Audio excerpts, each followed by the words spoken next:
नमस्कार. आज आपण जगी सर्वसुखी असा कोण आहे. खरं तर समर्थांच्या या पहिल्या ओळीतल्या पहिल्या प्रश्नात उत्तरच सांगून टाकलं आहे की कोणीच नाही. जगामध्ये सर्वसुखी असा कोणीच नाही. कितीही श्रीमंत असला, कितीही विद्वान असला, कितीही राजपदावरती आरूढ झालेला असला तरीसुद्धा तो सुखी आहे का तर नाही. आणि आपल्याला तर सुखाचा शोध घ्यायचा. आपण सगळ्यांना प्रत्येकाला आपल्याला असं वाटतं की आपण सुखी असावं. सुखी असावं म्हणजे आनंदात असावं, समाधानात असावं. आपल्याला कसलीही कुठलीही कशाचीही चिंता असू नये असा आपला प्रयत्न असतो ना. आणि त्यामुळे हा श्लोक अगदी आपल्याला आवडतो. आणि असं वाटतं की मीच एकटी काही जगामध्ये अशा प्रकारचं काहीतरी दुःख असणारी नाही आहे. अशी अनेक मंडळी असणार आहेत. त्यामुळे जगी सर्वसुखी असा कोण आहे. कोण बरं आहे तर जगात कोणीच सुखी नाही. प्रशांत दामले पण आपल्याला विचारतात ना, सुख म्हणजे नक्की काय असतं. याचा अर्थच असा आहे की सुख म्हणजे नक्की काय हे अजून कोणाला कळलंच नाही आहे. आणि त्यामुळे त्या सुखाचा, समाधानाचा, आनंदाचा शोध समर्थांनी लावला आहे, संतांनी लावला आहे. आणि ते आपल्याला नक्की सुख, समाधान, शांतता कशात आहे हे अगदी सहजपणानं सांगणार आहेत. संतांना हा मार्ग कळला आहे, संतांनी स्वतः तो अनुभवला आहे. आणि मग प्रपंचामध्ये सुख नाही आहे, मग नेमकं कुठे आहे त्याचा शोध आपल्याला समर्थ करून सांगणार आहेत. अगदी सुरुवातीच्याच ह्या 10-12 श्लोकांमध्येच एवढा मोठा विषय घेतला आहे. आपल्या अगदी सामान्य माणसाच्या मनातला विचार हा आहे. नेहमी आपल्या लक्षात येतं की मनाच्या श्लोकांचा अभ्यास करताना समोर असणारी जी मंडळी आहेत, समर्थांनी ज्यांच्यासाठी मनाचे श्लोक रचले, आपण अगदी सुरुवातीला पाहिलं. त्याच्या मागची जी काही त्यांना सर्वसामान्यांच्या घरापर्यंत हा विषय जावा. घरातल्या सर्वसामान्य तुमच्या आमच्या सगळ्या स्त्रिया असतील, कर्ते पुरुष असतील, मुलं बाळं असतील, तरुण मंडळी असतील, या सगळ्यांना हा विचार आपला वाटावा अशा पद्धतीनं सोपं साधं करून सांगायचं आहे. तर सुखाचा शोध आपल्याला सगळ्यांना घ्यायचा आहे. म्हणून जगी सर्वसुखी असा कोण आहे. पुढे म्हणतात विचारे मना तूची शोधून पाहे. उगाच बाहेर शोधत बसू नको, कोणाला तरी विचारत बसण्यात वेळ घालवू नको. सुख शोधायचं आहे, सुख हवं आहे ना, तर मनाला विचार आणि आपणच आपला शोध घे. होतं असं वाट्याला सारखं दुःखच येतं. जातो सुख शोधायला. असं वाटतं की छान अभ्यास केला, भरपूर डिग्र्या मिळवल्या, चांगली नोकरी मिळाली, चला मला आता सुख मिळेल. पैसा कमावला, सुख मिळेल. पती पत्नी मुलं बाळं झाली, सुख मिळेल. घर मोठं मिळालं, आत्तापेक्षा मोठं मिळालं, सुख मिळेल. अशा सुखाच्या निरनिराळ्या ज्या गोष्टी असतात त्या आपण मिळाल्या की आपल्याला सुख मिळेल असं वाटतं. प्रत्यक्षात त्या गोष्टी मिळाल्या तरी पण असं लक्षात येतं की अरे म्हटलं तर खरं, पण यात काही खरं सुख नाही आहे. तुकाराम महाराज ह्या ज्या प्रापंचिक सुखाच्या ज्या गोष्टी आपण आत्ता म्हटल्या ना, या प्रापंचिक सुखाला म्हणतात की प्रपंच ही ढेकणाची बाज आहे. आपल्या पिढीला ढेकूण म्हणजे काय कळेल. बहुधा आता शहरातून तर अशा प्राण्यांचं उच्चाटनच झालेलं आहे. पण ढेकणांच्या बाजेवर झोप येणं शक्यच नाही, तसं प्रपंचामध्ये सुख मिळणं शक्यच नाही असं तुकाराम महाराजांना सांगायचं आहे. समर्थांनी सुद्धा परममूर्खा माझी मूर्ख प्रपंची जो मानी सुख स्पष्टपणानं म्हटलं आहे की ज्याला असं वाटतं की या प्रपंचामध्ये सुख आहे तो परममूर्ख आहे. बरं एवढं करू दे, या प्रपंचाचे दुःख आणिक नाही. प्रपंच म्हणजे दुःख आणि सुखाचा शोध आहे, मग प्रपंच करू नको असं त्याचा खरा म्हणजे अर्थ. पण सर्वसामान्यांना प्रपंचात राहूनच कशी सुखप्राप्ती मिळवायची याचा समर्थ आणि संत मंडळी आपल्याला मार्ग दाखवणार आहेत. कारण प्रपंच तर प्रत्येकाला करावाला लागणारच. प्रपंच पाहिजे म्हणजे समर्थांनी आपल्याला सांगितलं की प्रपंच करून परमार्थ करावा. अवघा परमार्थाची बुडं व्हावा हे विहित नव्हे. फक्त प्रपंच करू नका, प्रपंचाबरोबर परमार्थ पण करा. अजिबातच परमार्थ करायचा नाही असं मात्र करू नका असं समर्थानं आपल्याला सांगायचं आहे. आणि खरी गोष्ट आहे, संसार संगे सुखी झालो ऐसा देखिलो ना ऐकिलो. असं म्हणतो आपण की नाही बाबा ह्या संसारात राहायचं आणि सुखप्राप्ती मिळेल, हे काही शक्य नाही. याचा अर्थ असा आहे की प्रपंचामधल्या ज्या ज्या सुखाच्या गोष्टी आहेत त्या सगळ्या परिणामी दुःखदायक आहेत. त्याचा परिणाम काही फारसा चांगला नाही. आपण जातो सुख शोधायला, प्रत्यक्षात तसं काही घडत नाही. शेवटपर्यंत एखादी गोष्ट आपल्याला सुखच मिळवून देईल असा विषयच नाही, अशी व्यक्ती पण नाही, आणि असं म्हटलं तर आपला देह पण नाही. आपण तिन्ही गोष्टींचा विचार केला तर आपल्याला सहज पटेल. कुठल्याही विषयांसंबंधीचं जे सुख आहे, अगदी छान मनासारखी पत्नी मिळाली, प्रेमविवाह झाला, ठरवून चांगलं समजून घेतलेली, स्वभावाने माहिती असणारी वगैरे वगैरे सगळं झालं, पण तरीही 5-10 वर्षामध्ये पटण्याचं होतं ना, म्हणजे त्या विषयात सुख आहे असं म्हणता येत नाही. अखेरपर्यंत ते सुख टिकत नाही. विषयांच्यामधलं सुख हे असं कायमस्वरूपी टिकत नाही, शाश्वत सुख ते नाही. बरं, समजा वस्तूंमधल्या सुखाचा आपण विचार केला, घरदार, पैसा, अडका, किती किती आम्ही तर स्त्रिया म्हणणं अशा असतो की आम्हाला नित्यनवी दिसणारी वस्तू आपल्या घरात असावी असं आम्हाला वाटतं. त्यामुळे वस्तूंमध्ये सुख आहे का असा जर विचार केला तर नाही. तिथेही आपल्या लक्षात येतं अगदी परंपरे पिढीजात ज्याला म्हणतो, अशा 2-3 पिढ्या उत्तम व्यवसाय असणारासुद्धा आपल्या असं कळतं की एखाद्या पिढीमध्ये अगदीच काम न करणारी मुलं आणि चांगला वडिलांचा असणारा व्यवसाय वाया जाताना आपल्याला दिसतो, असं आपल्याला दिसतं. त्यामुळे वस्तूंमध्ये प्रापंचिक ह्या सगळ्या गोष्टींमध्ये सुख आहे असं पण आपल्याला खात्रीने सांगता येत नाही. अखेरपर्यंत त्या सुखाचा आनंद आपण घेत नाही.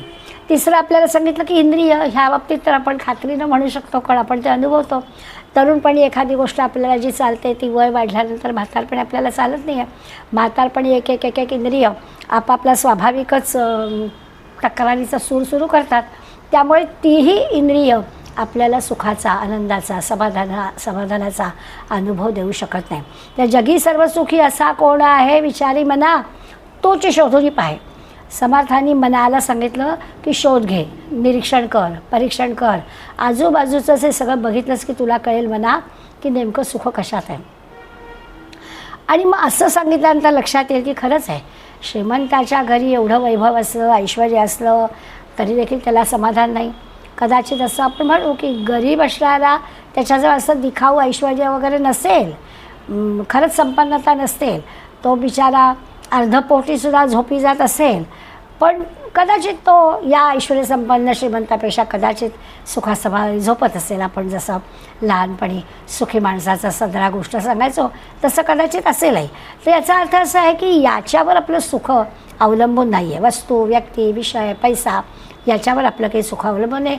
आपण ना भलतीकडेच या सुखाचा शोध घ्यायला जातो आहे. त्यामुळे आपल्याला सगळीकडे नकार घंटा ऐकायला लागते आहे, इथे सुख नाही, इथे सुख नाही, इथे सुख नाही असं होतं. आता हे जर सुख मिळत नाही आहे, मग आता याचा अर्थ असा आहे की केवळ सुख अशी गोष्टच नाही की एखाद्या गोष्टीमुळे सुखच मिळेल अशी गोष्टच नाही आहे. आपल्याला मिश्रण मिळेल, कधी सुख कधी दुःख असं होईल. एखादी गोष्ट मिळालं, त्याचा आनंद झाला, समाधान झालं, सुख मिळालं, कालांतराने कदाचित ती वस्तू निकामी होऊन जाईल आणि त्यातलं ते जे सुख समाधान ते जाईल. याचा अर्थ सुख आणि दुःख हे मिश्रित स्वरूपात आपल्याला मिळेल, अनंत ठिकाणी मिळेल, केवळ सुख नाही मिळणार. आणि खरं आहे ना की जसं आहे पौर्णिमा आहे तिथे अमावस्या असणारच, दिवस आहे रात्र पण असणारच, तसं सुख आहे म्हणजे दुःख आहे असणारच. मग आपल्या लक्षात असं येईल की सुख मिळालं आहे म्हणून ते सुख संपूर्ण जाईल आणि मग नंतर मी काय करू असं चिंतेत पण पडायचं कारण नाही. आणि ते सुख मिळालं आहे म्हणून आपल्याला गर्व पण करून घ्यायचं कारण नाही. अशा प्रकारचं मना तुझी शोधून पाहे. हा शोध मनाला लावायला सांगतायत की ठीक आहे, सुख दुःख आहे, मिश्रण आहे, सुखानंतर दुःख, दुःखानंतर सुख या गोष्टी येणारच आहेत. दुसरं असं आहे की दात आहेत तिथे चणे नाहीत, चणे नाहीत तिथे दात नाही, असं पण आहे ना की खरंच संपत्ती आहे पण आरोग्य नाही. अशा पण गोष्टी आपल्याला दिसतील. म्हणजे सुख हे अशा एका विशिष्ट गोष्टीवर अवलंबून नाही आपल्याला ठेवता येत असा आपला अनुभव आहे. याच्यात की फार मोठं आपल्याला सविस्तर चर्चा करायला हवी असं नाही. आपल्याला अगदी प्रत्येकाला ही गोष्ट पटली आहे की हो, सुख जगी सर्व सुखी असा कोण नाहीच आहे. आणि म्हणून समर्थ म्हणतात मना विचार कर.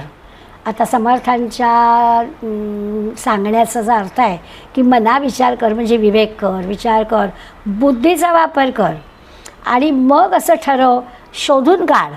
आणि मग काय शोधून काढायचं आहे, खरं सुख कशात आहे शोधून काढायचं आहे, किंवा हे सुख का मिळत नाही याचं कारण तरी शोधून काढायचं आहे. दोन्ही अर्थाने आपल्याला विचार करायला पाहिजे. जगी सर्व सुखी असा कोण आहे, मना तुची शोधून पाय, विचारी मना तुची शोधून पाय. मन पण काही साधं नाही आहे, विचारी विवेकी मन आहे, त्याला शोधायला सांगितलेलं आहे. तर शोधायचं काय ते पक्कं झालेलं आहे की सुख प्रपंचात मिळत नाही आहे. असं जर आहे तर दुसरं कुठे मिळतं आहे हे शोधून काढायचं, किंवा मिळत नाही याची खात्री आहे ना, मग त्याचं दुःख करायचं नाही, त्याच्यासाठी काय करायचं तो विचार करायचा. अशा दोन्ही अर्थांनी जर आपण 2 अर्ध्या चरणानंतर जरा पॉज घेतला तर आपल्याला ही गोष्ट लक्षात येईल. खरोखरच आहे, निर्भेळ सुख आपल्याला मिळत नाही. अनेक ठिकाणी अपूर्णता ज्याला म्हणतो, असे प्रपंचामध्ये अपूर्णताच आहे. आणि त्यामुळे अपूर्णतेमध्ये सुख नाही हे स्वाभाविकच आहे. एखाद्या कुटुंबातल्या मुलीचं बिचारीचं लग्न होत नाही म्हणून घरातले आईवडील जरा काळजीत असतात. दुसरीकडे पाहावं तर मुलीचा विवाह झालेला असतो पण सासरी काही तिचं जमत नाही आहे, असं ह्या अशा अनंत गोष्टी असतात आपल्याकडे. त्यामुळे या सगळ्या अपूर्णतेतून, या सगळ्या सुखदुःखाच्या चक्रातून आपल्याला संत मंडळींच्या सहाय्याने विचार करायचा आहे की शाश्वत सुख कशात मिळेल. खरं सुख जे आहे एखाद्या गोष्टीतून अखेरपर्यंत सुखाचा, समाधानाचा अनुभव आपल्याला कसा मिळेल, हे संतांनी आत्मसुख किंवा शाश्वत सुख किंवा ज्याला निर्विषय सुख असं जे म्हटलेलं आहे ना, ते संतांनी शोधून काढलं आहे बरं का. आणि त्यामुळे मग आपल्याला आधार आहे किंवा आपणसुद्धा त्या सुखाचा अनुभव घेऊ शकतो. ज्ञानेश्वर माऊलींनी म्हटलं, सर्व सुखाचे सागर बाप रखुमा देवीवर. त्या पांडुरंगाच्या ठिकाणी सगळं सुख आहे. आता आपल्या लक्षात येईल, आपल्याला खऱ्या 205 मनाच्या श्लोकांच्या अखेरीला हाच विचार पक्का करायचा आहे की ईश्वराजवळ सर्व सुख आहे. उगाचच मी इकडे तिकडे शोधत बसली सुख, इथे सुद्धा सुख मिळणारच नाही, इथे नाहीच आहे. जी गोष्ट नाहीच आहे ती कशी मिळेल. त्या म्हातारीची गोष्ट सांगतात. खेडगाव होतं, रस्त्यावरती मिणमिणता दिवा लावलेला होता. त्या दिव्याच्या खाली एक म्हातारी काहीतरी शोधत होती.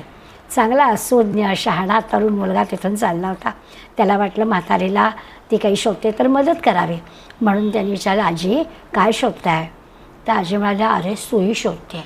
संध्याकाळची वेळ, मिणमिणता दिवा, मातीचा रस्ता, खाली सुई शोधते आजीबाई. तेव्हा तो पण मनातल्या मनात मला कसं का ताई सुई मिळणार. तरी त्यांनी जरा प्रयत्न केला आजीच्या बरोबर सुई शोधण्याचा. आणि मग आजीला म्हणा, आजी तुम्ही नेमक्या कुठे बसला होतात शिवण शिवायला, कुठे पडली सुई. नाही मी तसे आत बसले होते पडवीमध्ये, पण इथे दिवा आहे ना, इथे शोधते. आपल्या लक्षात आलं असेल, आपण भलतीकडे सुख शोधायला जातो आहे. जिथे सुख आहे, ईश्वर चरणाशी सुख आहे, त्या सुखाकडे न जाता ह्या अशा प्रपंचात राहून आम्ही सुख शोधतोय. भलतीकडे सुख कसं मिळणार. असा विचार केला की समर्थांच्या या 2 ओळीचं कारण आपल्याला कळतं की अशा ठिकाणी शोधूनही कोणाला सुख प्राप्त होणार नाही. मग काय आहे तर मनात वाचिले पूर्व संचित केले. लक्षात असं घ्यायचं आहे की संचित म्हणजे साठवलेलं. आपण पुनर्जन्म मानतो, त्यामुळे आपल्या आधीच्या जन्मामध्ये आपण जे जे काही कर्म केलेलं आहे त्या सगळ्या चांगल्या वाईट कर्माचा परिणाम म्हणजे आपलं ते साठवणूक आहे, ते आपलं संचित आहे. आणि ते आपण चुकत करायचं आहे. ते जे संचित आहे अनेक जन्मातमधलं घेऊन आलेलो आहे, ते मना त्वाची रे पूर्वसंचित केले, तू पूर्वी केलं आहेस ते जे की आहे त्याचा हिशेब आपल्याला चुकता करायचा आहे, ते संचित आहे. बरं केव्हा करायचं आहे तो आता या जन्मामध्ये करायचा आहे. या जन्मामध्ये संचिताचा हिशेब चुकता करायचा आहे, हे प्रारब्ध आहे. पण लक्षात असं घ्यायचं की प्रारब्धात आपल्याला बदल करता येतो. समर्थ आपल्याला अनेक वेळा आता पुढे पण सांगणार आहेत, प्रारब्धामध्ये बदल घडवून आणणं शक्य आहे. इथून पुढे म्हणजे ज्या क्षणाला मनाच्या श्लोकांचा अर्थ आपल्याला कळला असं वाटलं ना, आता इथून पुढे आपल्या वर्तनात बदल झाला. म्हणजे वर्तनात बदल झाला, मी माझ्या भविष्याचा विचार करायला लागले, त्या भविष्याला आकार द्यायचा आहे मला. ते जे काही माझ्याजवळ असणारं स्वातंत्र्य आहे ना, त्याला क्रियमाण स्वातंत्र्य असं म्हणतात. त्यामुळे माझं जर कर्म बदललं, माझं कर्म चांगलं झालं इथून पुढे, तर माझं प्रारब्ध बदलेल. यासाठी आपण वर्तमान परिस्थिती जी काही आहे ती स्वीकारली पाहिजे.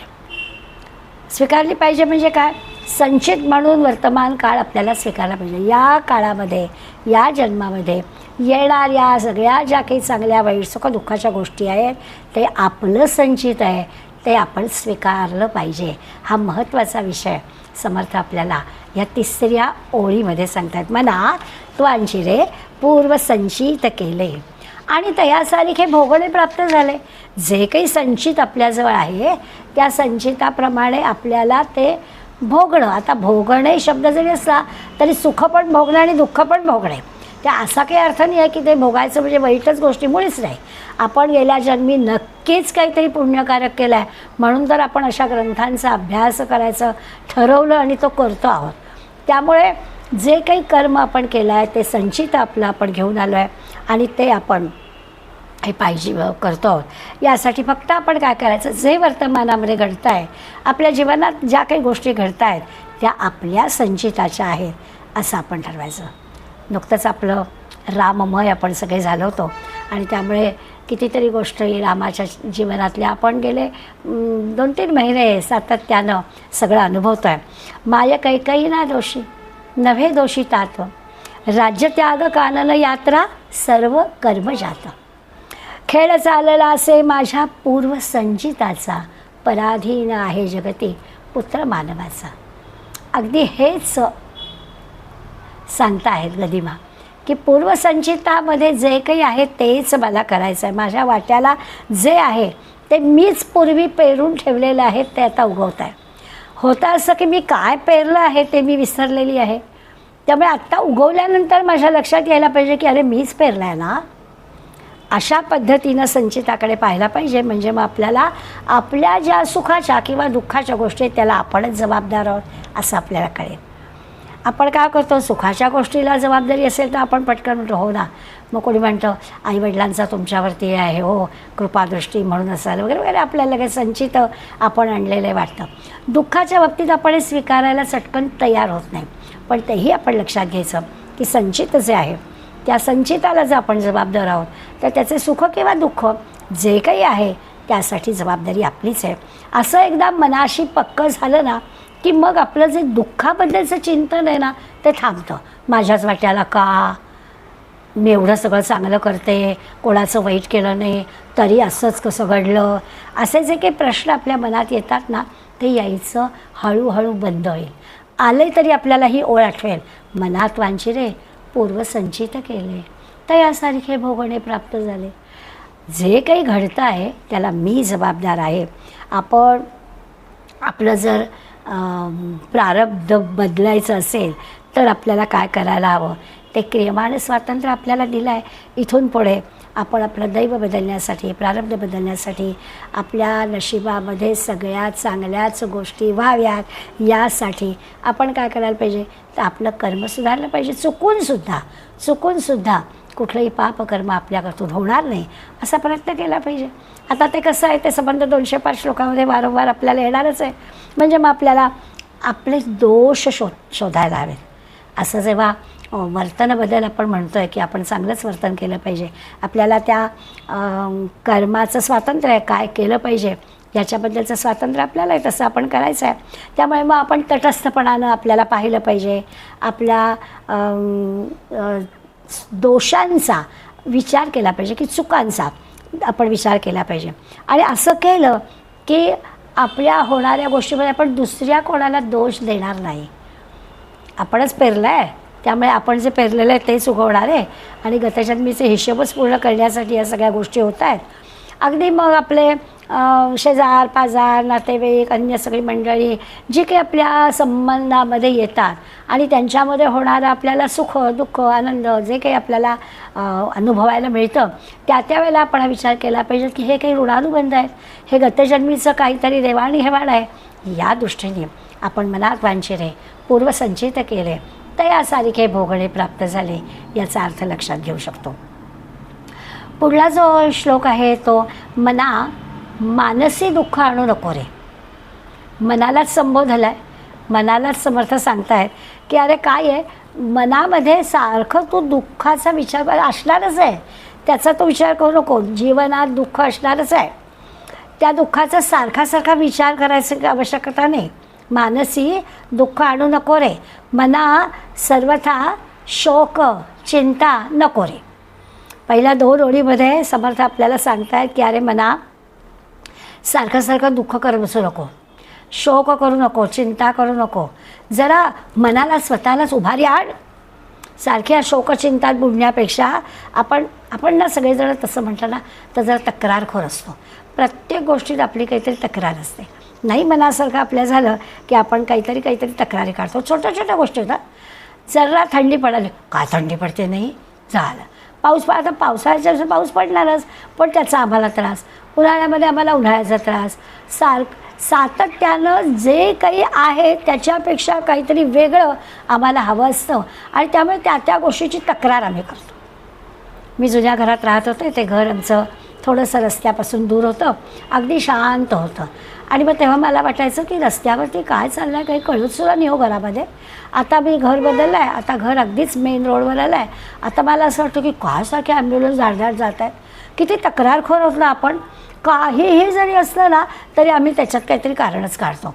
मग आपल्याला समर्थ सांगताय मानसी दुःख आणू नको रे. मना सर्वथा शोकचिंता नको रे. आपल्या कुठल्याही गोष्टीबद्दलची चिंता करत राहायचं, काहीतरी दुःख व्यक्त करत राहायचं, असं झालं का तसं, ह्याची काही आवश्यकता नाही आहे. सारखी जी कुरबूर आपण करतो ना ती कुरबूर बंद करायची. दुःख चिंता करायचीच नाही. अशा पद्धतीचा विचार पहिल्या 2 ओळीमध्ये आपल्याला सांगतात. ते खरं आहे ना. आपल्याकडे जे काही असतं त्याच्याबद्दल न विचारता जे नाही त्याच्याबद्दल आपण फार विचार करतो. आपल्याकडे जुन्या काळातल्या बायकांच्या तोंडी एक म्हण होती, 1 पुती रडते 7 पुती पण रडते. म्हणजे काही असलं तरी आम्ही काहीतरी आमचं कमतरताच आहे असं दाखवून देणार. दुसरं असं असतं की आपण ना सुखाची गोष्ट पटकन विसरतो, दुःख मात्र आपण कुरवाळीत बसतो.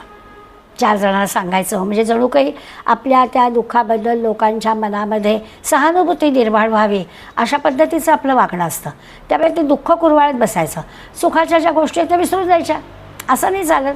सुख पण मिळालं आहे ना, घटना घडून गेलेली असते, ती काही बदलणार नसते. त्यामुळे त्याच्याबद्दलची ती चिंता दुःख शोक करण्यात काही अर्थ नसतो. पुन्हा काही ती परिस्थिती बदलणार नाही आहे हे आपल्याला सगळं माहिती असतं. घडून गेलेली आहे ना गोष्ट. पण त्या घटनेमुळे जणू आपल्या जीवनाची सगळी घडीच विस्कटून टाकणं ही काही शहाण्या माणसाची गोष्ट नाही. आपण विचार केला पाहिजे की जे घडून गेलेलं आहे त्यात आता बदल होणार नाही आहे ना. आता याच्यातून मार्ग काय काढायचा तो विचार आपण केला पाहिजे. दुसरं, हे सगळं घडायला कारण काय असतं तर सगळ्यात महत्त्वाचं कारण असतं की आपलं त्या व्यक्तीशी त्या वस्तूशी असणारं ममत्व. त्या ममत्वामुळे आपल्याला दुःख होतं, शोकचिंता होतं. म्हणजे केव्हा होतं तर ते त्यामुळे होतं. नेहमी आपण पटकन कळावं म्हणून उदाहरण घेतो.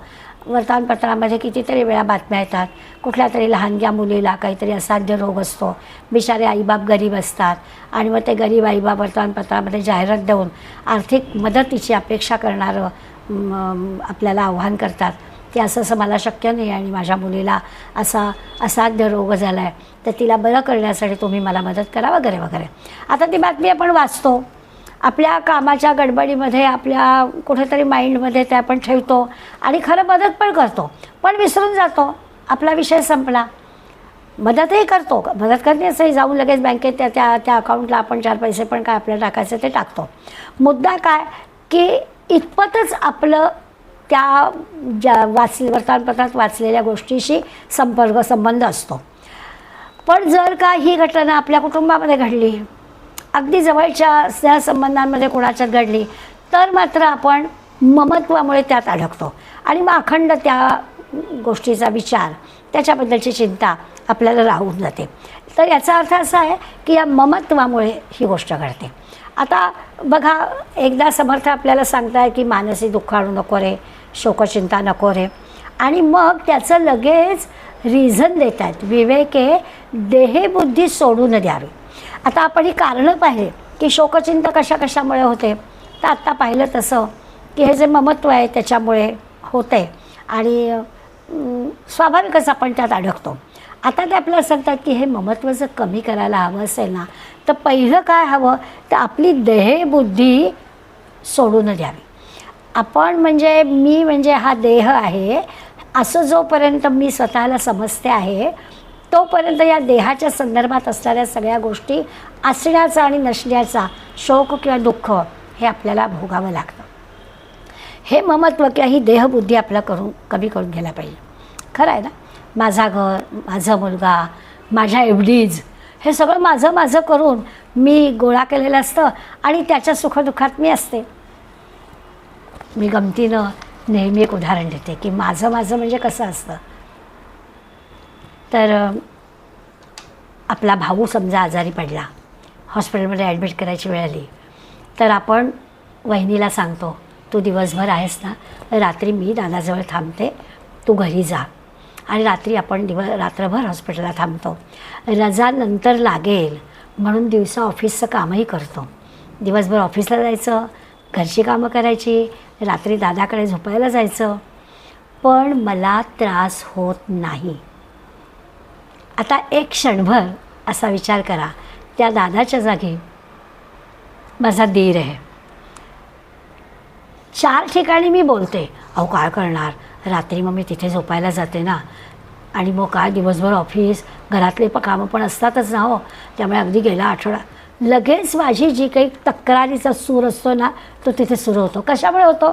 ममत्व जिथे आहे तिथे मला त्रास नाही आहे, तिथे माझा भाऊ आहे, तिथे मला त्रास नाही आहे, पण दुसऱ्या कोणी असेल तर मला माझी कुरकुर सुरू होते. म्हणून आपल्यासाठी देहबुद्धी सोडून द्यावी. या ठिकाणी हा माझा भाऊ आणि हा माझा दीर याच्यात फरकच नाही मला करायला लागता कामा. कोणीही असू दे, कर्तव्य भावनेनं मला हे करायचं आहे असा विचार मी देहाच्या अतीत, देहाच्या पलीकडे जाऊन जेव्हा मी विचार करेन तेव्हा शोकचिंता नाहीच. ममत्व आहे म्हणून शोकचिंता आहे. ममत्व कमी झालं, देहबुद्धी कमी झाली की शोकचिंता नाही असं आपल्या लक्षात येईल. त्यामुळे दुःखाचं कारण काय तर ममत्व, दुःखाचं कारण काय तर देहबुद्धी. मग आपल्या मनाला ना सारखं प्रशिक्षण द्यायला लागतं, सांगावं लागतं. म्हणजे प्रत्येक वेळेला समर्थांनी मना असं म्हटलं आहे की तू काय कर मना, पुढला श्लोक आहे, मना त्वांच विवेके देहबुद्धी सोडून द्यावी. आणि सर्वथा शोकचिंता नको, मनाला सांगितलेलं आहे, प्रशिक्षण मनाला द्यायला सांगितलेलं आहे. अगदी विवेके बुद्धी म्हटल्याने तर बुद्धीच्या या अशा विवेकाच्या बुद्धीच्या पातळीवर मी म्हणजे हा देह नाही असा विचार पक्का करायला पाहिजे. म्हणजे मग आपल्याला ही देहबुद्धी कमी करता आली असं म्हणता येईल. आणि मग देहबुद्धी कमी झाली तर मग मुक्तीचा विचार आहे. 4थ्या ओळीमध्ये तया जेव्हा म्हटलं विदेही पडे, या देहाच्या पलीकडे विचार करायला जर आपण लागलो तर मुक्ती भोगीत जावी. आता इथला जो मुक्ती मोक्ष हे जे शब्द आहेत ना, हे सामान्यपणे आता ग्रंथाच्या सुरुवातीच्या वेळेला जेव्हा वापरले जातात ना, तेव्हा त्याचा अर्थ सामान्यपणानं घ्यायचा की मग आपल्याला खरा आनंद, खरं समाधान, खरं सुख हे मिळणार आहे. देहबुद्धी कमी झाली की मग स्वाभाविकच असं आहे की प्राकृतिक देहाची जी काही काळजी असते ना, ती प्रकृती घेते. फार काही त्याचा विचार करायचं कारण नाही. मग आपल्याला कशाचा विचार करायचा आहे? त्या मनाला होणाऱ्या अहंकाराचा विचार करायचा आहे. तो अहंकार दूर झाला ना, तो अहंकार संपला ना की मग विदेहीपणे मुक्तिभोगीत जाणे, मग ह्या देहातीत होणं, विदेही होणं. अहंकार रहित असणारं जे मन आहे ते सुखाची आपल्याला प्राप्ती करून देईल, त्याला सुखाचा अनुभव घेता येईल. आणि अगदी खरं म्हणजे संत मंडळी, ईश्वराच्या ठिकाणी जे सुख आहे ते हेच आहे की तिथे अपपर भाव नाही ना, त्यामुळे तिथे सुख आहे. देहाविषयीचा जितका अहमभाव आपला कमी होऊन जाईल तितकं हे सगळं जे विश्व आहे ना ते आपलं होऊन जाईल. असा विचार केला तर आपल्याला लगेच कळेल. आणखीन एक गोष्ट आपल्या लक्षात येईल की या जगात माणूस सोडला तर बाकी जे सगळे प्राणी पक्षी आहेत ना, 84 लक्ष योनीतले पशुपक्षी प्राणी आहेत. आपण दृश्य स्वरूपामध्ये काही उदाहरणं नेहमी पाहतो. तर या सगळ्यांना तुमच्या आमच्यासारखं सुखदुःख आहे की नाही हो, तर आपण अनुभव घेतो की गाय वासरू आहे, त्या वासरासाठी त्या गाईचा जो काही ती हंबरते तेव्हा आपल्या लक्षात येतं की अरे ते वासरू तिला दिसलं की मग तिचं ते हंबरणं कमी होऊन जातं. किंवा अगदी कावळे एकदम अचानक ओरडायला लागतात, मग आपण बाल्कनीत बघायला जातो. मग असं लक्षात येतं की कुठला तरी एखादा कावळा काहीतरी दुखापत होऊन खाली पडलेला असतो आणि मग सगळे कावळे एकमेकांना हाका मारून जणू काही एकत्र गोळा होतात. पण हे सगळं जे की आहे ना हे मर्यादित वेळेपुरतं असतं बरं का. आपल्या असं लक्षात येईल खऱ्या अर्थानं माणूस सोडून इतर सगळी जी काही जीव आहेत ते सगळे खऱ्या अर्थानं जे घडतं आहे ते सहजपणे स्वीकारतात. माणूस मात्र असा आहे की ते सहजपणे स्वीकारत नाही, ते दुःखामध्ये बुडून राहतो, त्या दुःखातून बाहेर यायलाच तयार होत नाही. ह्या सगळ्या मंडळींना तुमच्या आमच्यासारखं भावभावना नाही, सुखदुःख नाही असं नाही आहे, परंतु जे घडतं आहे ते स्वीकारण्याची त्यांची तयारी माणसापेक्षा जास्त असते. आजही आपल्या लक्षात येतं की निसर्गातून आपल्याला खूप गोष्टी शिकायला मिळतात. खरंच आहे की वृक्षवेली आपण पाहतो, इतक्या छानपैकी बहरतात, फुलं येतात, फळं येतात, परंतु ते सगळं इतकं सगळं शांतपणानं जणू काही त्या वृक्षाला त्याच्यापासून काहीच मिळवायचं नसतं, इतरांसाठी त्या सगळ्याची योजना असते. प्रेम करणाऱ्यांना पण ते फळं फुलं देतात. अगदी कुऱ्हाडीचा घाव घालणार असला तरीही त्यांना फळं फुलं देतात. इतकंच काय, दगड मारणाऱ्यांना सुद्धा आंबे मिळवून देतात. म्हणजे अपपर भाव कुठेच नाही असं आपल्या लक्षात येईल. त्यामुळे निसर्ग आपल्याला एक गोष्ट शिकवतो की जे जसं आहे तसं आपल्याला स्वीकारता आलं पाहिजे. अगदी आकाशापासून नक्षत्रापर्यंत सगळेजण आपल्याला आनंद देऊ शकतात. मानवी मनाला मात्र हे सगळं सांगावं लागतं. आता मनामानसी दुःख आणू नको रे, मना सर्वथा शोकचिंता नको रे. मनाला सांगून झालं की उगाच दुःख करू नको, शोकचिंता करू नको, विवेकाने देहबुद्धी सोडून दे, त्या देहबुद्धीतून बाहेर ये, ममत्वातून बाहेर ये आणि मग विचार करायला लाग, तर आपल्याला कळेलच काय आहे ते. तर आता ही विवेकानं देहबुद्धी कमी करत करत त्यातून बाहेर पडला म्हणजे अहंकार गेला, ममत्व गेलं, असं जर जमलं, त्यापासून मुक्तता मिळाली तर खऱ्या अर्थानं आपल्याला तो मुक्तीचा आनंद घेता येतो असं समर्थ आपल्याला सांगतात. जे जसं आहे त्यात आपल्याला आनंद मिळाला पाहिजे, त्यात आपल्याला समाधान मिळालं पाहिजे. आणि हे जे सगळं आहे ना ते मनाने करायचं आहे.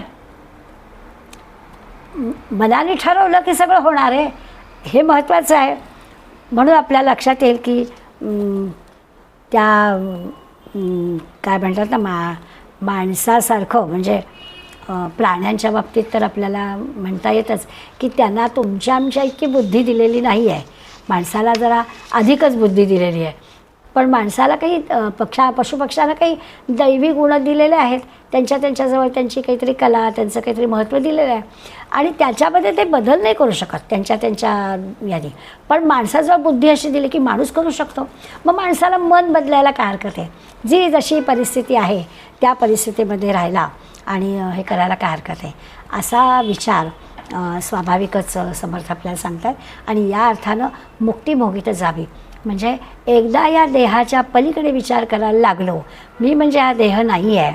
आधीच्या श्लोकामध्ये सांगून झालेलं आहे की तू संचित घेऊन आलेला आहेस आणि ते आपल्याला इथेच याच ठिकाणी आपल्याला ते साठवलेलं आहे, ते परत द्यायचं आहे. आणि लगेचच्या श्लोकामध्ये त्यांनी आपल्याला सांगितलं की मग काय कर, तर विदेहीपणे मुक्तिभोगीत जावी. मग या देहाचा जर विचार केला नाहीस तर मुक्तीचा आनंद तू भोगशील. खरं जे समाधान हवं आहे ते तुला प्राप्त होईल. आणि मग पुढल्या श्लोकामध्ये मना सांग पार आवडा काय झाले, अकस्मात ते राज्य सर्वही बुडाले. म्हणून कुणी वासना सांडी वेगी बळे लागला काळ्या पाठी लागी. मनाच्या श्लोकांची एक गंमत अशी आहे की श्लोक तर आपले सगळे पाठ असतात, अनेकदा ऐकलेले वाचलेले असल्यामुळे लहानपणापासून, फक्त आपण त्या अर्थामध्ये शिरत नसतं एवढंच. आता ह्या श्लोकामध्ये समर्थ मनाला मना सांग बरं काय सांगायचं, रावणाला काय झालं, मना सांग पा रावणा काय झाले. रावणाचा का उल्लेख केला आहे, तर बरोबर आहे, रावण अत्यंत विद्वान ब्राह्मण होता, प्रकांड पंडित, विद्वान ब्राह्मण होता, प्रकांड पंडित होता. त्यांनी वेदांची जी संहिता आहे ना तिची म्हणजे तिची जी पदं आहेत त्याची संगती लावलेली आहे, इतका तो विद्वान होता. रावण संहिता असा ग्रंथच आहे मुळे. त्यामुळे रावणाबद्दल विचार करायला लागलं तर असं वाटतं की भगवान शंकर एवढे रावणावरती प्रसन्न झाले आणि वर देऊन बसले. तो रावण होताच तसा, प्रचंड सेना होती रावणाची अफाट, सगळ्या प्रकारची अस्त्रशस्त्र त्याच्याजवळ होती. बरं लोकसंग्रह पण अफाट होता. त्याच्या राज्यामध्ये सुखसमृद्धी होती, राज्यातल्या जनतेची कशाचीही तक्रार नव्हती, त्याच्या राज्यात कसलीच कमतरता नव्हती. भावार्थ रामायणामध्ये नाथांनी वर्णन केलं आहे की रावणाच्या राज्यात सगळ्या या पृथ्वी आप तेज वायू आहेत ना, या सगळ्या शक्ती त्याच्या नोकरासारख्या काम करत होत्या. नाथ म्हणतात की रावणाच्या राज्यात वारा केर काढत असे. आपल्याकडे वारा आला तर केर पसरतो ना, पण रावणाच्या राज्यामध्ये वायू त्याचा असा काही नोकर होता की त्याच्याकडे तो केर काढायला होता. पर्जन्य म्हणे पाणी भरायचं काम करे, पृथ्वी म्हणजे फळाफुलांनी भरलेलीच होती, अग्नी पाणी तापवत पण असे आणि अग्नी अन्न तयार पण करत असे. आता याचा अर्थ काय, याचा अर्थ असा आहे की ही जी पंचमहाभूतातली पृथ्वी आप तेज वायू आहेत ही सगळी रावणाच्या मुठीत होती. रावण जे म्हणेल ते ही सगळी करत होती, इतकं रावणाचं अफाट सामर्थ्य होतं. म्हणून पहिल्या ओळीमध्ये मना सांग पा रावणा काय झाले, तर रावणाचा उल्लेख केला आहे, तर रावणाचं मोठेपण काय आहे ते आपण समजून घ्यायला हवं की असं सगळं आहे, असंख्य शस्त्र त्याच्याजवळ आहेत. आत्ता म्हटलं तसं लंकेत राहणाऱ्या लोकांची कसलीही तक्रार नाही आहे, सोन्याची आहे लंका. आता एवढं सगळं इतकी जर समृद्धी त्याच्या राज्यामध्ये आहे, सगळ्या दृष्टीनं त्याचं राज्य प्रगत आहे, तक्रारीचा प्रश्नच येत नाही कुठे. इतकं कशाला आपण असं म्हणूया की देवांचा राजा जो इंद्र या तो तसं म्हटलं तर सगळ्या सुखांचा अधिपती देवांचाच राजा आहे तो, त्यामुळे सगळी सुखं त्याच्या पायाशी आहेतच. रावणाच्या सामर्थ्यामुळे त्याची जी सगळी सुखं होती ती सगळी सुखं पृथ्वीवर रावणाने आणली होती. म्हणजे एका अर्थानं इंद्राला तरी जिंकलंच होतं म्हणा की, असं सगळं रावणाचं मोठेपण होतं. म्हणजे जी जी गोष्ट देवांना सुखाची होती त्याची काही एकट्याची देवांची मक्तेदारी नव्हती, रावणाकडे ती सगळी सुखं होती.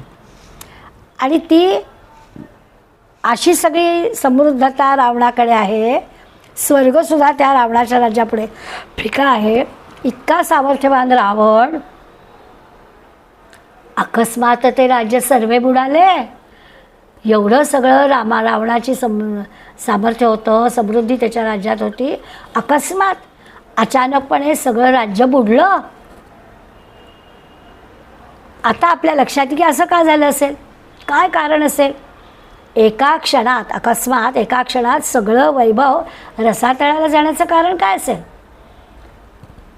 इतकं सगळं शंकर काय आणि इंद्रदेव काय आणि आपण सगळं आता त्याचं पाहिलं, भौतिक सुख ही सगळी त्याच्या पायाशी होती. भौतिक सुख किती असले तरी शांती नसते, हे आपल्याला समर्थ पटवून देण्यासाठी रावणाचं उदाहरण घेत आहेत की सगळी सुखं त्याच्या पायाशी आहेत, परंतु त्या सुखांनी शांती प्राप्त होत नाही. सतत माणूस अस्वस्थ असतो. भौतिक क्षेत्रामध्ये सगळ्या प्रकारची सुखं आहेत असं आपल्याला वाटतं, परंतु ते सुख काही खरं नाही, वस्तूंमध्ये सुख खरं नाही, हे सगळं आपल्याला समजतं. परंतु त्या गोष्टी आणखीन मिळवाव्यात, आणखीन मिळवाव्यात, अजून मिळवाव्यात, अशी जी काही माणसाची एक भूमिका असते ना, तो रावण जो आहे तो या सगळ्या भौतिकतेनं संपन्न झालेला आहे. पण तरी देखील त्याला सुखशांती नाही, कारण तो आत्मदरिद्री आहे. सगळी शक्ती जी आहे ती नाशिवंत वस्तू गोळा करण्यासाठी झालेली आहे. राज्य आहे त्याच्याजवळ, सगळी संपन्नता आहे त्याच्याजवळ, पण का असं झालं, तर सगळं जे आहे त्या भौतिक सुखांमध्ये गेलं आहे, पण त्याच्याजवळ आत्मदारिद्र्य आहे, आत्मसुख नाही, समाधान नाही. आणि त्याला दिलं आहे म्हणून असं होण्याचं कारण काय आहे, ते कारण सांगतायत, कुडी वासना सांडी वेगी. त्याचं जे सगळं हे ऐश्वर्य गोळा झालेलं आहे ते कुडी वासनेने झालेलं आहे, दुष्ट वासनेने झालेलं आहे. म्हणून ते टिकणारं नाही. अकस्मात ते राज्य सर्वे बुडाले. एवढं मोठं वैभव संपन्न राष्ट्र होतं त्याचं, ते अकस्मात बुडून गेलं, कारण दुष्ट वासना. म्हणून वाईट वासनांचा तात्काळ त्वरेनं त्याग करावा. आता वाईट वासना कोणत्या, तर मगाचाच पुन्हा अहंकार. हा अहंकार जो आहे तो सगळ्या वासनेच्या मुळाशी तो आहे. त्याच्यातून मग अहंकारातून त्या आणखीन वासना वाढत जाते, मग त्याच्यातून वैर निर्माण होतं, त्याच्यातून दुःख निर्माण होतं. त्यामुळे वासनाच संपवून टाकाव्यात. समर्थांनी कुणी वासना, दुष्ट वासना संपवून टाका म्हणतात. वाईट वासना हळू, असं होत नाही की हळूहळू जाते, हळूहळू नाही काही जात. ताबडतोब त्यांना दूर करावं. जे वाईट आहे ते तत्काळ नाश करून टाकावा, त्याचा त्वरित सोडून द्यावा. एखादा व्यसनी माणूस जर म्हणाला की मी हळूहळू दिवसातून समजा काय 4 वेळा हे करत तंबाखू खात असेल, तर मी ना आता 3 वेळा खाईन, 2 वेळा, असं नाही. एक क्षण आला पाहिजे आणि त्यांनी ते फेकून दिलं पाहिजे, तर त्याच्यातून ती मुक्तता मिळेल. म्हणून ते आपल्याला सांगतात की समर्थ म्हणलं की काय होतं की ही तात्काळ गोष्ट करायला लागते, असं हळूहळू करू होत नाही. क्रिया पालटे तत्काळ. तसं तत्काळ झालं तर कदाचित ती कोडी वासना जाणार नाही असं नाही. परंतु त्या कोडी वासनेमुळे आपल्या जीवनाची सगळी शिस्त बिघडलेली असते. ती शिस्त परत लागायला हवं असेल तर वासना गेली पाहिजे. बळे लागायला काळ हा पाठी लागी. सगळी जीवनाची अनिश्चितता आहे ना, आणि त्यामुळे केव्हा काय घडेल हे काही सांगता येत नाही. हे जे जग आहे, या जगामध्ये सगळ्यात तसा विचार केला तर सत्याचा विजय होतो. आपण रावणाचं उदाहरण घेतलं, आणि रावण हा अशा पद्धतीनं आत्मदरिद्री होता, या भौतिक सुखात होता. सुख हवाय हवाय हवाय असं दुसऱ्याच्याकडनं हिसकावून घेतलेलं सुख काही आपल्याला खरं सुख देत नाही. अशा पद्धतीचा रावणाचा विचार आपण केला, आणि म्हणून दुष्ट जो माणूस आहे त्याला ते तात्पुरतं यश मिळालं असं आपल्याला वाटतं, परंतु प्रत्यक्षात तसं नसतं. प्रत्यक्षात सत्याचाच विजय होतो असं आपल्या लक्षात येतं. त्यामुळे सत्वगुणाचं जे ऐश्वर्य आहे, सत्वगुणाचं जे वैभव आहे, सात्विक माणसाजवळ असणारी जी काही धन आहे हे टिकतं. परंतु अन्य सगळ्या म्हणजे दुष्ट वासनेनं गोळा केलेली गोष्ट असते ती मात्र टिकत नाही. काही वेळा असं आपल्याला दिसतं की अशा पद्धतीने चांगल्या मार्गाने चांगल्या माणसांनी मिळवतानासुद्धा त्याला बिचारायला खूप कष्ट पडतात, आणि मग त्यांनी पण मिळवलेलं कधी असं वाटतं की अरे काय हे एवढे कष्ट केले आणि याला काहीच पदरात पडलं नाही. पण तरी देखील आपल्या लक्षात येतं की त्याची जी मनस्थिती आहे ती अशा एवढ्यामुळे ढळलेली नसते. हे जे काही आहे हे समर्थ आपल्याला सांगतात की जो सात्विक आहे, ज्यांनी चांगल्याच मार्गाने आचरण करून अशा प्रकारचं सगळं मिळवलेलं आहे, तो एवढ्या तेवढ्या कारणांनी त्याची मनस्थिती ढळू देत नाही. परंतु आता ही भौतिक सुख मिळवण्याच्या मागे लागलेला हा जो आहे त्याच्या मनासारखं जरा जरी काही झालं नाही, विपरीत काही झालं तर त्याचं मात्र गडबड होते. जसं आपण म्हणतो की राम लक्ष्मण वनवासात गेले किंवा पांडव वनवासात गेले. आता वनवासात असून सुद्धा या रामलक्ष्मणाचं किंवा पांडवांचं चित्त कुठे विचलित झालं आहे असं नाही. आता ते मन त्यांचं प्रसन्नच होतं. प्रसन्न चित्ताने, प्रसन्न मनाने, शांत चित्ताने त्यांनी वनवासातला सुद्धा आपले दिवस सहजपणानं व्यतीत केले असं आपल्याला दिसतात. किंवा रामाच्या बाबतीत म्हणायचं झालं तर रामाच्या मनात कुठेच कैकेयीबद्दल जराही सुडाची भावना नव्हती. कदापि त्यांनी कधी कैकेयीबद्दल कधी भावना अशी व्यक्त केली नाही. म्हणून समर्थ म्हणतं की कुडी वासना त्वरित टाकून द्यावी. जी दुष्ट बुद्धी आहे, दुष्ट वासना आहे ती ताबडतोब टाकून द्यायला समर्थ सांगतात. आता ना ही अशी कुडी वासना टाकण्याचे 2 मार्ग आहेत. कुडी वासना म्हणजे ही दुष्ट वासना आपल्या मनात काय येते तर आपले जे षड्रिपू आहेत त्या सगळ्या षड्रिपूंमुळे आपल्याला ही अशा प्रकारची दुष्ट वासना येऊ शकते. म्हणून मग ती दुष्ट वासना काढून टाकण्याचे मार्ग काय, तर हे षड्रिपू न येणं. मग ते षड्रिपूच्या जागी असं म्हणतात ना की शत्रूशी मैत्री करायची, शत्रूशी मैत्री करायची, म्हणजे मग आपलं बळ वाढतं. मग आता आपला शत्रू कोण, तर हे षड्रिपू आपले शत्रू आहेत. या एकेका त्या षड्रिपूला आपण अशा पद्धतीने हे करायचं की त्याच्या शत्रूशी मैत्री करायची. आणि मग छान आपल्याला सांगतात एकेका शत्रूचा आपण विचार केला तर कळेल की वासना आहे, कामवासना आहे. या कामवासनेशी जर आपलं शत्रू आहे ना, त्या शत्रूशी जर आपल्याला लढाई करायची असेल तर आपल्याला या ब्रह्मचर्याशी मैत्री करायची. कारण ती त्या शत्रूच्या शत्रूशी मैत्री, त्या ब्रह्मचर्याशी मैत्री केली की अंतःकरणात कामवासना येणारच नाही. समजा आपल्याला सारखा राग येत असेल, आपल्याला रागावरती कंट्रोल करायचा आहे, तर आपल्याला शांतीशी मैत्री करायची. जिथे कुठे अंतःकरण शांत राहील अशा जागी आपण गेलो की आपला क्रोध शांत होईल. मग कधी कधी आपण म्हणतो ना की राग आला ना मनात आकडे मोजावे किंवा जप करायला सुरुवात करावी, आपोआप राग शांत होईल. त्यामुळे क्रोध हा आपला जर रिपू आहे आणि त्याला जर आपल्याला कुणी वासना, त्याला जर आपल्याला दूर करायचं असेल, त्याला जर ती दुष्ट वासना आहे ती टाकून द्यायची असेल तर आपल्याला शांतीशी मैत्री करायला हवी. समजा अहंकार आहे, कुणी वासना अहंकार निर्माण करतो, अहंकारामुळे दुष्ट वासना आपल्या मनामध्ये येतात. तर आपल्या ठिकाणी असणारी जी म्हणजे आता अहंकारामुळे नम्रता नाही आहे, ती नम्रता आणायची आहे.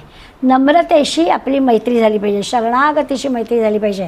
आपण सरेंडर झालं पाहिजे की आपोआपच आपला अहंकार गळून पडेल. आणि अहंकारामुळे जी काही कुणी वासना, दुष्ट वासना आपल्या मनामध्ये येणार असेल तर ती यायची बंद होईल. मोह असतो आपल्याला अनेक गोष्टींचा, कशाचाही मोह आपल्याला पडू नये असं वाटत असेल तर आपली त्यागाशी मैत्री करायला हवी. असे सगळे आपल्याला सहज पाहिजे की ज्या ज्या गोष्टी आपल्या मनामध्ये वाईट वासना निर्माण करतात. मत्सर असतो एखाद्याबद्दलचा, मत्सर द्वेष जर आपल्याला वाटायला नकोत असेल तर त्याच व्यक्तीबद्दल आपण त्याचं हित कसं होईल याचा विचार करायचा. काय सुंदर विचार आहे बघा की एखाद्या व्यक्तीबद्दल आपल्या मनामध्ये मत्सराचा भाव आला तर त्याच्याच हिताचं चिंतन आपण करावं, आपला तिच्याबद्दलचा मत्सरभाव नाहीसा होईल. मनामधली कुणी वासनाच येऊ देणार नाही अशा पद्धतीने विचार करावा. दृश्य जगामध्ये आपण या मायेमध्ये आपण अडकतो, त्यावेळेला खरं काय आहे, खरं चैतन्य कुठलं, खरी सत्य गोष्ट कोणती, या सगळ्यामध्ये अदृश्य असणारं जे चैतन्य आहे, जे ब्रह्म आहे, जे आत्मतत्व आहे त्याचा शोध घ्यायचा. आपोआपच या दृश्य जगामध्ये आपण अडकणार नाही असा विचार करा. भय आपल्याला वाटतं, अनेक गोष्टींची भीती आपल्याला वाटते आणि त्या भीतीतून आपल्या मनामध्ये कुणी वासना येऊ शकते. त्या ठिकाणी आपल्याला हिंमत, धैर्य याच्याशी मैत्री केली पाहिजे. असा एक मार्ग, कुणी वासना मनात येऊ न देण्याचा मार्ग आपल्याला संत मंडळींनी सांगितलेला आहे. आता मना सांगपा रावणा काय झाले, अकस्मात ते राज्य सर्व बुडाले, म्हणून कुणी वासना सांडी वेगळी. आता या वाईट वासना जाण्याचा हा मार्ग तर आपल्याला चांगलाच कळला. दुसरा एक मार्ग आहे की काय करायचं, विवेकी मैत्री करायची, वासनांशी विवेकी मैत्री करायची. नीट लक्षात घ्यायचं बरं का. कुणी वासना आपल्याला त्याग करायला सांगितलं आहे. आता मनामध्ये इच्छाच असणार नाहीत का, तर चांगल्या इच्छा करायला समर्थाने आपल्याला परवानगी दिलेली आहे. वासनेमधला जो काही वाईट भाग आहे, कुडं आहे, वाईट आहे, दुष्टपणा आहे, तो आपल्याला घालवून टाकायचा आहे. मग वासना जेव्हा पवित्र होईल, त्याच्यातलं दुष्टपणा नाहीसा होईल, तेव्हा त्यातलं जे काही अनिष्ट आहे ते काहीच घडणार नाही ना, म्हणजे दुःख निर्माण करणारच नाहीत ना त्या. त्यामुळे चांगल्या जर इच्छा मनामध्ये धरल्या तर काहीच हरकत नाही आहे. ईश्वराला काही वासना नाही आहे. ईश्वराचा जो शोध किंवा ईश्वर प्रसन्न असं जे काही आपण म्हणतो ना, तर ईश्वराचा म्हणजे आपण कधी कधी काही गोष्टींच्या बाबतीत म्हणतो की अरे असं का घडलं, काहीतरी देवाचा कोप झाला बाबा. असं काही नसतं. तर ते देवाचा कोपही होत नाही किंवा देव मोठा प्रसन्न झाला म्हणून असं काहीतरी घडलं असं पण मानण्याचं काही कारण नाही आहे. कारण मूळ त्याचं असं आहे की त्या ईश्वराला काही वासनाच नाही आहेत. तो बिचारा शांतपणानं आहेच आहे परमात्मा. त्यामुळे तो परमात्मा या दृश्य जगामध्ये काही वेगळं घडवणार नाही आहे. आपल्याला शांती मिळण्यासाठी आपण त्याच्या चरणाशी जाणार आहोत. मनापासून आपण या दुष्ट वासनेतून मुक्त होण्यासाठी ईश्वरचरणी जायचं आणि ती इच्छा आपण मनापासून केली. थोडं आपल्याला स्वतःचं परीक्षण करावं लागेल, म्हणजे आपल्या आचरणामध्ये नियमितपणा आणावा लागेल. आपल्या लक्षात येईल की समर्थना एक चांगले उत्तम शिक्षक आहेत. त्या आपल्याला ते 205 मनाचे श्लोक सांगता सांगता आपल्याला वर्तन बदल कसा करायचा ते पण आपल्याला सांगणार आहे. त्या इथे पण आपल्या लक्षात येईल की राज्य सर्वे बुडाले ठीक आहे म्हणून कुणी वासना सांडी वेगी, हे संबंध वेगात सांडून गेली पाहिजे, वाईट वासना गेली पाहिजे आणि पुढे बळे लागायला काळा हा पाठी लागी, तर आता वेळ वाया घालवून चालणार नाही आहे. मग काय काय केलं पाहिजे, तर आपली बदल व्हावा, चांगल्याच गोष्टी आपल्या मनात याव्यात याची मनापासून आपल्याला इच्छा हवी. मनात चांगल्याच गोष्टी येणं ही फार मोठी अवघड गोष्ट आहे बरं का. सहजपणे मनामध्ये चांगले विचार येत नाहीत आणि आपल्याला समर्थ सांगतात मनापासून आपली इच्छा हवी की मनात आपल्या चांगलेच विचार येतील. त्याच्यासाठी आपल्याला स्वतःवरती काही नियमितपणा लावून घ्यायला हवा, आपली मनबुद्धी कणखर करून घ्यायला हवी. मनामध्ये वाईट विचार यायचे म्हणजे मन कणखर असेल तर नाही येणार. बुद्धी आपली निश्चयात्मक असेल, पक्की असेल तर वाईट विचार येऊ देणार नाही. म्हणून मग त्याच्यासाठी आपल्याला आत्मपरीक्षण करायला हवं, निरीक्षण करायला हवं, अत्यंत सावधान राहायला हवं. केव्हा आपल्या मनाला घालतील या वासनाचा काही भरोसा नाही. त्यामुळे सावधानपणानं आपल्या मनाला लक्ष ठेवायला हवं आणि असं जर आपण केलं तर मग आपण स्वाभाविकच या सगळ्या दुष्टचक्रातून मन सहज बाहेर पडेल आणि आपल्याला खऱ्या अर्थानं या चांगल्या इच्छा मनामध्ये धरता येतील.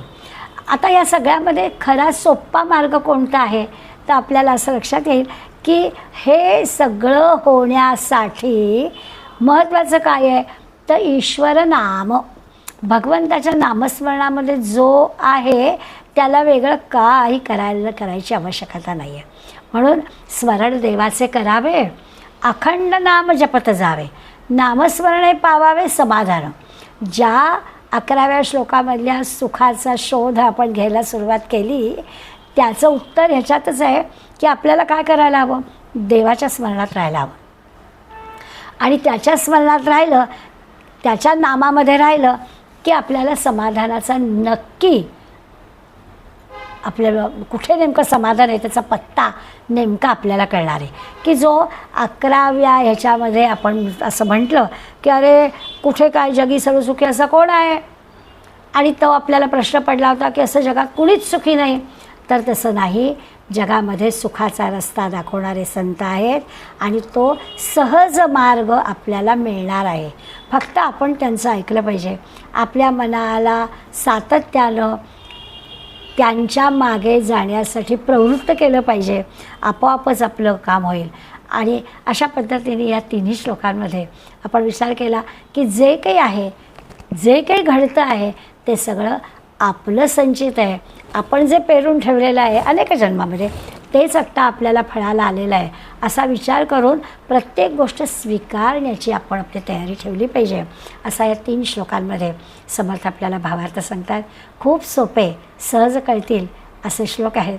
आपण समर्थांचं स्मरण करू आणि थांबू.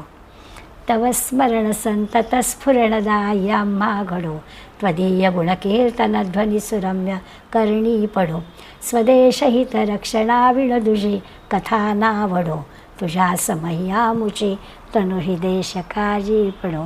जय जय रघुवीर समर्थ. जय जय रघुवीर समर्थ. अनंत